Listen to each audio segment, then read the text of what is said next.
Hello, my friends, and welcome to another episode of Spirit Chat. And I have returning champion Gabby from the Hospice Heart, and I sound just like Alex Ferrari if anybody listens to him. He says that to a lot of his repeating guests. So I just wanted to say that. Welcome, Gabby. I am so excited to have you back. We always have some deep, deep, moving conversations, and I just felt that it was time to have you back.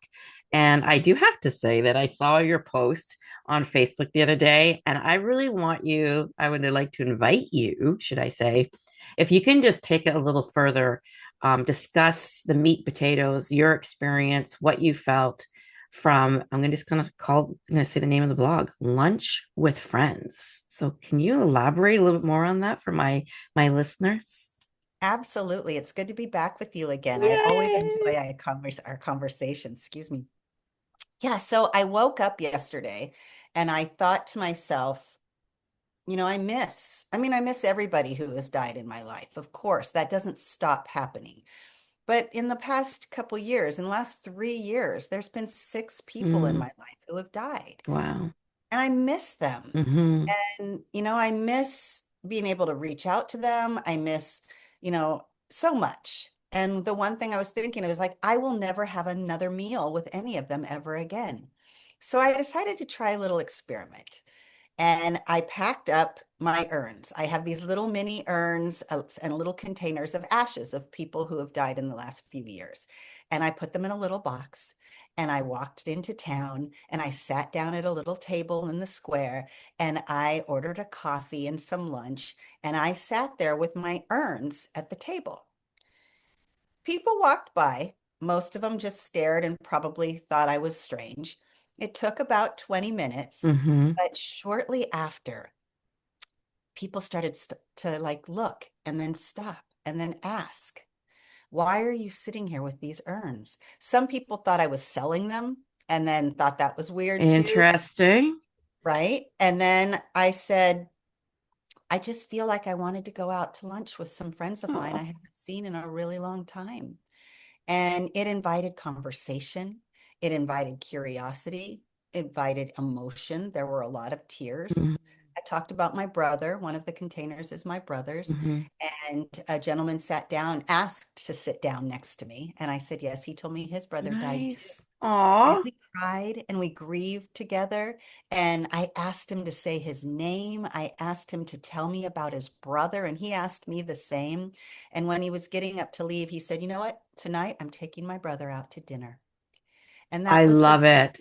right? And I Oh, got this reaction from everyone. I heard stories of people that had died, and I kept saying, tell me their name. What's their name? And just watching their faces, being given permission to say the name of I someone love how they you say love. that. Permission. Yes. Say their name. I'm not going to stop you because I can't stop myself. And have become this society where we're afraid to talk about people who have died because it makes other people feel uncomfortable. Uncomfortable. Yep. I'm not worried about that. If you're uncomfortable with my grief, then either you've never grieved before or you're Mm-hmm. in a deep place where you would benefit from some more support because Mm-hmm. that makes me sad. We talked earlier and I told you one of my favorite quotes that I have been saying for years is there is no D at the end of love. We Mm-hmm. love them and we always will. I don't understand why people have to say, I loved him so much. You didn't stop loving him because he died. In fact, I think in many ways our love is elevated.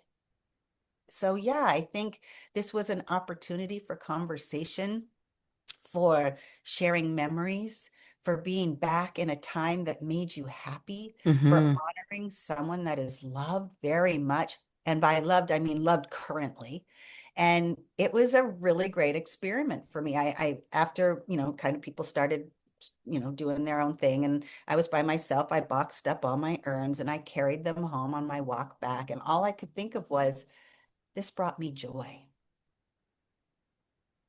And some peace and some clarity for others who stop by to visit. But putting Yeah. yourself out there, that's absolutely amazing. Absolutely amazing. To be honest with you, I'm going to be completely honest. I do not have any urns. I kind of wish that I did. Just okay. Cancel delete that I just said that. But I wish that I had something like that so that I could do the same thing, right? Just to have that experiment, go somewhere and just bring up the uncomfortable conversation that people just don't want to have, right? Well, one person said, I don't even have a place to go visit my sister. Like Oh, she died, she's not here anymore. She was maybe buried, maybe cremated. I okay. didn't get the Yeah. full story. And you don't need that. No, You but she don't felt like I didn't have a place. I said, so make a place. make an altar, make Bring a a picture. plant a Just bring a tree. picture, right? And Yep. carry that in your pocket when you're Yep. thinking about her. Just say, hey, I got you right here, babe. You're in my pocket. Yeah. Let's have coffee together or a glass Yeah. of wine. Or whatever, Right? and keep them still within us in our energy, in our conversations, in our joys.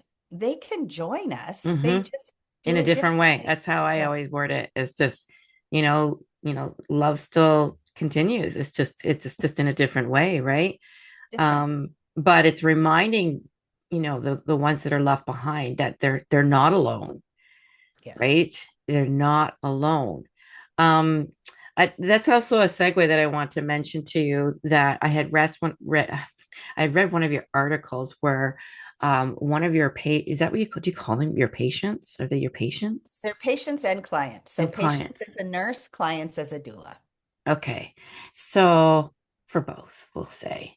And you had like a client who didn't want to be in pain. She wanted to be in peace. And sometimes that can be difficult for, the families that are left behind or seeing their loved ones go through this. Can you explain a little bit like how we can do that in regards to the medication? Because some people are really scared about that when it comes to coming to near the end part of their lives. And not just for themselves, but for the loved ones, they're the families, right? But I also feel sometimes the family wants to take over. And it's like, I want to say, please do not make this about you. Don't you know, don't fret over them as much more than anything. Do you agree with me when I say that anything, they just want some peace and quiet and kind of be left alone a little bit? Well, I do know that most people do not want an audience. They don't Yes, really, yes. some people don't want you to leave their bedside. There are those as well, Mm-hmm, but the mm-hmm. majority really don't want to be stared at when they're dying. And they also don't want a crowded room full of people having conversations and talking on their phones and all of that distraction because they're trying to die. Yeah. So if I could give advice to, first of all, it's the conversation. You need to talk about this way before someone is Yep. even Thank you. diagnosed. Thank you for bringing that up.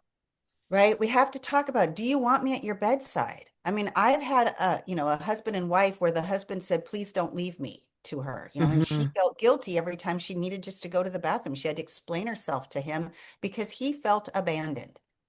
So I know there are some cases like that, but for the most part, they don't. And one of the things that I hear, kind of going back to the medication part of things, is that people will say, my mom started hospice, they gave her morphine, and she died. And that alone tells me that if this is their mindset, their grief journey is going to be hard, Mm-hmm. especially if they're the one giving the morphine. So what I tell people all the time is, first of all, the amount that we give when you first start hospice, when we suggest that you give a little bit of morphine, for instance, it is not enough to end a life. It just isn't. Thank And when you. they die, which they're going to Yeah. do, right? It's from the diagnosis and the disease process, not the morphine. Mm-hmm. And most times, a very large percentage of times, we can use some of these medications to reduce the symptoms so much so that they succumb to what they were already doing anyway, Mm-hmm. just a little bit more gently and with a little more grace. But we can't always manage the symptoms. We're not God. Mm-hmm. We can't change the outcome. Sometimes we can't manage the symptoms. That would mean we'd increase medications because they would require that, perhaps get them to a more sedated place so they could let go with a little more Mm-hmm. peace. Mm-hmm. We do the best that we can. But the thing that I think I want to leave people with most of all is that the body knows what to do. And sometimes it's soft and gentle. Sometimes there's a little bit of movement. There's sounds, there's breathing changes, skin color, all of Mm-hmm. that is Mm-hmm. the process. How it's going to play out for your person, we can't predict. We come to you with all kinds of tools and experience and the ability to reduce symptoms to the best of our ability. Sometimes we can't. Would we encourage increasing the medication? Yes. And it oftentimes works to the point that they're so sedated that they don't feel what they're going through, and then they can let go on their timeline. But what people need to understand is that it's not the morphine that ended their life. They were already dying, Mm-hmm. especially on hospice. You come onto hospice because you've been given a terminal diagnosis with 6 months or less to live. That in itself should let you know that that is what the process is going to look like. Mm-hmm. Mm-hmm. They could have 6 months or less to live. They could also have more. That also is not predictable. But I would like to remove fear from the Yes. minds of the people at the bedside Mm-hmm. to believe in the medications that are being used, but also to speak up about your fear. If you're uncomfortable, ask questions, ask why, ask what this morphine's going to do. Get to a place where you are at peace with your person receiving this medication so that long after last breaths are taken, you are not carrying guilt with you, because I think many people carry guilt with them. Absolutely. Absolutely. And I just had that client last week, same thing, where her loved one, she strongly felt was the morphine that ended her life. Right. And I'm just like, no, that's not the case. Right. So, and I always send people your way. If you want to know more, like you got to know more, Gabby, Hospice Heart, you've got to find out more about that. Yes. Um, but I also like to mention too is that people think that they know everything near the end, or how to grieve, or how to live their lives, right? And so, what is your take on that? How do you share with people, when they're going through their grieving process? Or how about this one? Um, they're probably not going to need as much support if they know that their loved one's already going to pass in the next 3 months or so, right? Do you agree? Like, would it be easier for them to grieve because they know when their loved one's passing, or do you sense that it doesn't make a difference? Wow, that's quite a big conversation. So first of all, when someone is declining from age or illness Mm-hmm. or have been given a terminal diagnosis, anticipatory grief begins. It's at that point when we know that someone we love is going to die. I think we all know that someone we love, and including ourselves, is going to die, but that's a conversation we kind of keep to Yep. ourselves because, maybe if we talk about it, it'll happen faster, which is not the case at Not the all. case. No. No, but I think people think that if they talk about it, it would speed things up. So they don't. But here's the truth. The truth of the matter is that everyone's going to die. We can be prepared. You've been given this diagnosis. You're supporting your person. You're at the bedside. You're doing all the right things. You know this is happening. You've known for years, months, weeks, Mm-hmm. days. You've been prepared. But when that last breath is taken, it's at that moment when all of a sudden you realize you had no idea this was coming, Mm-hmm. because the shock is real Mm-hmm. and the grief is real. And grief is also not just for someone who loves and has adored this person for years, but even for us as caregivers, clinicians, people at the bedside Mm-hmm. that are supporting the dying person. We grieve too. So grief has layers. And I think the layers, for me at least, are based on my own experience with death Mm-hmm. and my own triggers that bring me back to times that I wish I could have done differently. If I knew then what I know now, especially with my parents and my sister, I would have done their death differently. I would have been more present. So Mm-hmm. I'm going to continue having this difficult grief because I'm trying to process things that I regret. And so I think grief hits us all so differently, and we shouldn't be expecting it to be a certain way, which goes the other way too. Some will cry uncontrollably on the bed, right? While others will just sit completely stoic without any emotion. Neither is wrong. Each are individual, and we should be allowed to feel how we Mm-hmm. feel. And sometimes the reaction doesn't hit you right away. My sister died 10 years ago. I miss her more now than I did then. I can't help but think of my parents, my sister, Hmm. my son's father, all of them. If I had more time with them, would our relationships have been better, Hmm. stronger, healthier? I'm grieving the time that I didn't have. And so grief is every single color in that mixed box of crayons. And when you pull one out, you just look at it and go, okay, so this is the one I'm getting today, but it could be different tomorrow. And there is a shock factor, even when you've been prepared for it. Hmm. I agree totally on that one. Grief is grief is a little messy, and it's beautiful at the same time. Because I always say things like, okay, so you've got life, right? And you've got death and you've got grief. Well, what is wrapped around all of those? Love. Love, yes.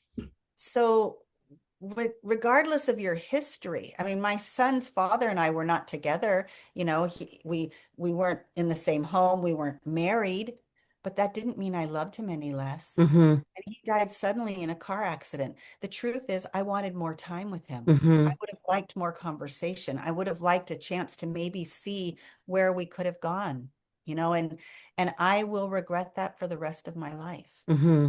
And what it comes down to, really, grief, is time, how fragile it is, how Hmm. precious it is. Hmm. And we waste a lot of it on unnecessary things.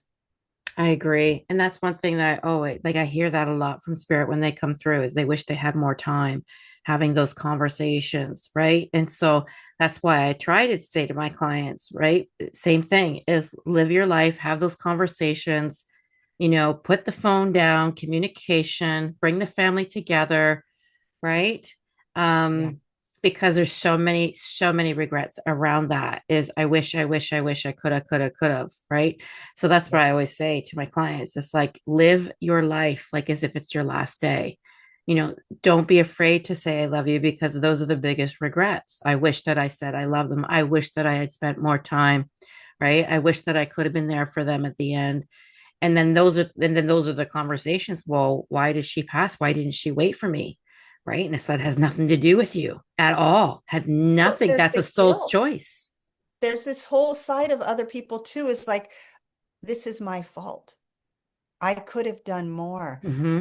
Or then there's survivor guilt, right? I wish it were me instead of them. I mean, Oh, we we yes. take grief to a level that is completely out of control. And and there's nothing we can do about it because Mm-hmm. we grieve differently. And we have stuff that we're carrying that makes that grief heavier. My brother and I hadn't talked for 6 years, and I was at his bedside the whole time he was in the ICU, and Mm-hmm. all I kept thinking was, I wish I had more time. Mm-hmm. And I've almost romanticized that in a way because I keep saying, oh, I wish I had more time with them, and I wish we could have let that anger go. But the truth is, if he didn't go into respiratory distress, if he wasn't suddenly rushed to the hospital, if he didn't die, I know in my heart our relationship wouldn't have changed. It wouldn't have gotten better. I wouldn't have changed Mm-hmm. anything. I would have allowed the time to keep getting bigger and bigger and bigger. And why is it that death makes us want to do things differently when in reality we probably wouldn't have? I have to Mm-hmm. face that too. I sat at his bedside wishing for more time. But if none of this had happened, would I have wished for that? Exactly. Yeah. Lessons, lots of lessons to learn around all of this as So well. many lessons. Death teaches us every day, but so does life and so Mm-hmm. does love. Yeah. Um, there's one thing too I wanted to ask too, is the whole point of the having the conversations with the loved ones and saying to them, this is what I want done. Can you make sure this is done? Or, what about when, because sometimes I hear, and not sometimes, I actually hear this quite a bit, is they change their mind. The loved ones that are, getting ready to transition, all of a sudden they change their mind and say, okay, no, I'd rather be buried. I don't, these last minute changes. Does that happen quite frequently? And if so, like how do you handle that for the family that's here, that's visiting them, and then there's other family members that don't hear those words? So, because this is what I get the other side of this, right? It's just like, okay, no, mom had written it down. This is what she wanted. And then the other person, the other sibling will say, well, no, because right near the end, she changed her mind, right? So, what do you suggest around that? I don't see the person in the bed, the person who is dying. I don't see them changing their mind Okay. as I do siblings not honoring the wishes Okay. person who made them very clear. Now, if Yes. you have two siblings and one said, Mom said she wanted this, and the other says, but Mom said she wanted this, all right, let's find a way to do both. But there's a lot of disconnect at the bedside, Mm-hmm. siblings especially. They are angry. Some of them may have not been a part of the family in a long time. They show up and they suddenly want to control everything. I mean, there's a lot of that. I think it has to start with the conversation. So my daughter was here the other day and my kids don't want to talk about it. I've showed them where my bag of my wishes are, right? Everything I want is Mm-hmm. all listed and stuff. They don't have the conversation. But she was here the other day. And I said, so, hey, Jalissa, when I die, is there anything here you want? Like my jewelry, my clothes? And she said, well, I want everything of yours. And I said, but is there something specific? Like I want to make sure to leave it for you. And she goes, you're not dying, right? This isn't something that you need to tell me. I said, no.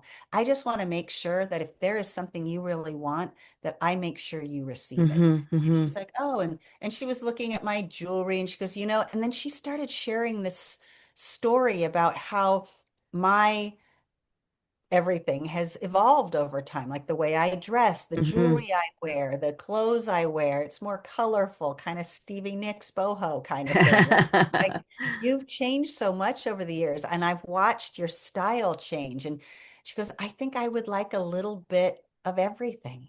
Aw. Not so much because she'd want to wear it, because it reflects who I am and who I've been, And you've been. and she really liked that. But I liked that we had that conversation. And then I knew to also kind of change back out of that conversation because I didn't want to make it heavy. Exactly. But I loved the fact, actually, what I really loved was that she would want something that belonged to me. That meant a lot. Mm-hmm. And I know, and because I put all my wishes down, I know that if something should happen suddenly, or if I do have an illness, or however this plays Mm-hmm. out, all they have to do is look at my wishes. And I know that my family is going to honor that. They're going to do whatever I want because Mm-hmm. it says there. Nope, mom says she wants this. Yeah. You have the There, conversation, it's written down. it's written down. And the truth is, isn't that what we want for people? The reason people don't honor the wishes of someone else is because they want more time. Mm-hmm. Or I'm not giving her morphine. She won't be able to talk to us. She's going to sleep. She's going Yep. to die sooner. Yeah, but that's what she wanted. She doesn't want to Exactly. sit here and feel pain. We treat our animals more humanely than our humans. Mm-hmm. When our humans are suffering, we have to relieve them of suffering. That feels like my responsibility. And by suffering, I mean physical, but also emotional or spiritual. We all suffer when someone is dying, whether we're the person in that Mm-hmm. bed or we're preparing to say goodbye. And I think having the conversation about what is most important to us can relieve some of that Mm-hmm. emotional suffering.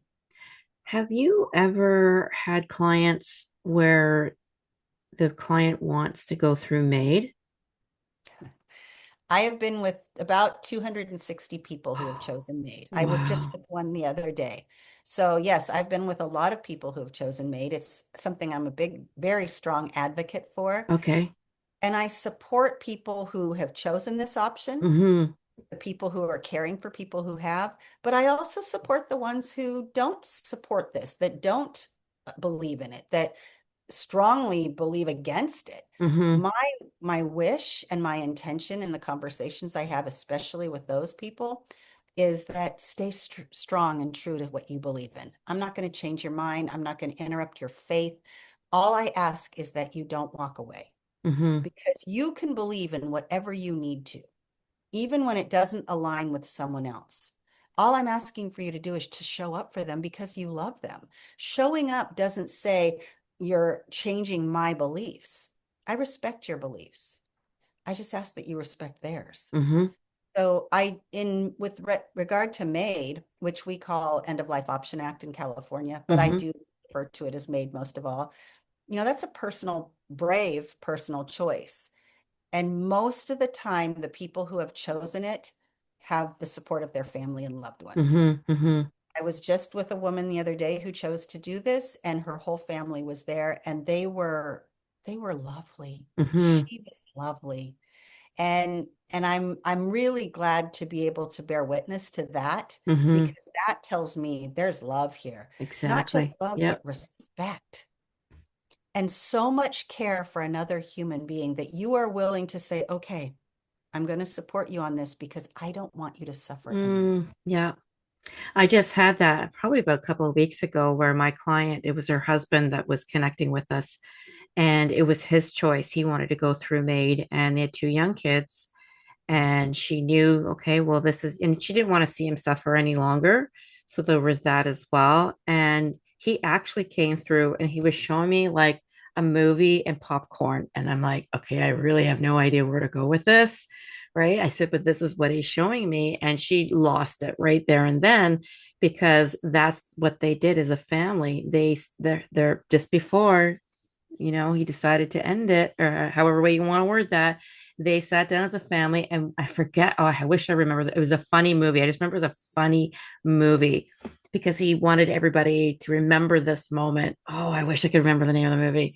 But, and then she started to laugh. She was just like, oh, of all things to come through. And I said, if you ask me, that's a validation, right? That Yes. he loved the send off, right? And the kids loved it. And so they'll have that memory for the rest of their lives that his last goodbye was like they were all laughing over this movie and having And loving. popcorn. Very And loving. and they honored him so beautifully. I think people have a big misconception relative to MAID. The person's already dying in order to be appropriate for it. So they're they're not ending their, I mean, yes, they're ending their life by taking these medications. They're hastening their death, but they're already dying. Mm-hmm. All this really does is takes a portion out of the dying process. And usually that portion that they're removing is the suffering. Mm-hmm. So wouldn't we want that for everyone we love? Exactly. I Yep. just want my people to, I don't want them to leave. I want Mm-hmm. more time. But if that happens, I want it done with peace. So yes, I'm a big supporter of that, and I will Okay. Good to continue to. hear. Good to hear. There's one more thing too. I have people question if it's a real thing or not. But do you believe in, I believe it's like broken heart syndrome? Mm, Whereas, say a relationship, the couple's been together, say 70 years, and one spouse leaves and then like passes, and then the other one ends up dying like 2 days later, a week later. Do you sense? I feel that's an actual thing, but can you actually die from a broken heart? well, if that's the case, I think I would have died two or three Oh, times. oh, geez. I know I've had such broken But hearts. I mean, like husband and wife. I'm leaning Yeah, more towards that. I think, I have actually known of one couple who died within a week of one another, Hmm. one to be expected, the other not so much. Exactly. And so, yes, I think that there is a bond so tight that I can't live a lot any longer if you're not here. I don't see it often enough for me Hmm. to give a lot of examples, but I think love connects us in so many beautiful ways. Hmm. And when we move forward after someone has died, some do it with grace, some can't. They can't go on. Hmm. And could their heart just let them go? Maybe. Yes. Look what happens to animals. Animals, Yes. this is going to sound crazy, and most people don't want to talk about rats, but when my kids were little, we had two rats, Calvin and Hobbes. They were the best of friends. They did Sorry, everything Calvin and together. Hobbes. Okay. And Calvin got sick, so I took him to the vet. The doctor says he has this tumor in his leg. He's not going to make it. And I had to, put him to sleep, and that permanently. And of course, that broke my heart. I had to come home and tell the kids. Well, Hobbs sat at the door to his cage waiting for Calvin to come back. he stopped eating, he stopped drinking water, and he died holding on to the Oh, cage door. oh, And I know that how that's not sad. humans, but that he didn't want to go on Mm-hmm. without his friend. Oh, So could humans do that? Yeah. Yeah, yeah. I think there is love so tight that some people cannot go on. Mm-hmm. How that happens, I don't know. Our bodies are miraculous. I think they just know. I love that. I do. I know it sounds kind of a little bit morbid, but I love it. I do. I do too. So I'm going to end it there because, there's only so much of this conversation that we can have. For my listeners, it's like, okay, I can only listen to about death for so long, but I just enjoy having you. I love these conversations. So my question is if there's anyone that wants to reach out to you, if they have questions or say they want to look into how to become a death doula, how can they reach you? What's your contact for that Everything is on my website, which is website? thehospiceheart.net. Okay, I'll put that in And the show even notes. the blog about the lunch with friends, when I brought the urns to lunch, Yes, that's yes. on there. My books are on there, classes, and I have a class called At the Bedside, which is an introduction to Oh, becoming a doula. I recommend that to all doulas. I just okay. reduced the price to make it more affordable. Awesome. I do have a friend that's looking into that, so I'm definitely It's a going to great class. I'm finding there's more and more people that are interested. Like I know I'm putting myself out there, but I know when I get to that point in my life, whether you want to call it retiring or whatever, but I want to volunteer at a hospice.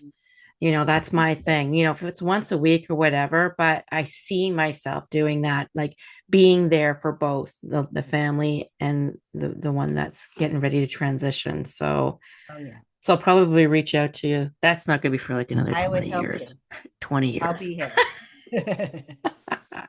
I know you will be here. I love your writing. I love everything about you. So I will definitely have you back if you're willing to come back. Of course. All right, Gabby, such a blessing, such a blessing. And thank you for all the work that you do, the love that you spread, the comfort that you bring. Like I just cherish you. Thank you. The feeling is mutual. Oh, thank you. Okay, until next time, my friend.